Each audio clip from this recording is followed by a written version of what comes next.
The Prime Minister says it is in the UK's best interest to work closely with both the US and the EU, despite Donald Trump's threat to start a trade war. Overnight, the President said he would impose tariffs on the EU, but may not do the same to Britain. That leaves Sir Keir Starmer in something of a tricky position as he arrived in Brussels to work on closer ties with European powers. Here's our economics editor, Joel Hills. Donald Trump preaches America first, but Canada can do patriotism too. In Vancouver, American whiskey was pulled from the shelves of state-run off licences. In theory, US tariffs on Canadian imports are hours away, and Canadian consumers are being urged to retaliate. We all have to do our part to support Canada, so from now on, I guess I'll buy Canadian whiskey. I'm going to try and buy as much Canadian products as I can. Don't be deceived by the smiles. The economic stakes are high, and once again, financial markets have been shaken. There were dramatic swings in the value of the US dollar, the Canadian dollar, and the Mexican peso.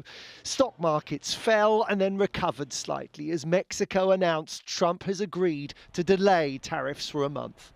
President Trump's executive order looks like the opening shot in a trade conflict. The fear is it could escalate. America's closest neighbours have been targeted. Donald Trump is threatening a 25% tax on almost all goods imported from Mexico and Canada.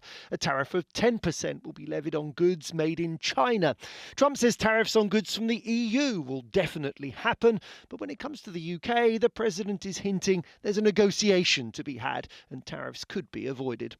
European Union is really out of line. UK is out of line, but I'm sure that one, I think that one can be worked out. But the European Union it's an atrocity.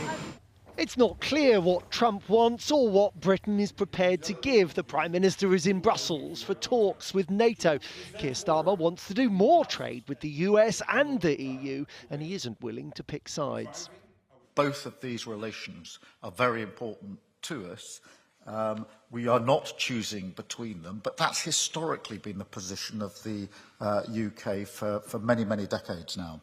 Tariffs on trade push up prices and damage economic activity, although the extent to which these things are true depends on whether countries facing tariffs decide to hit back.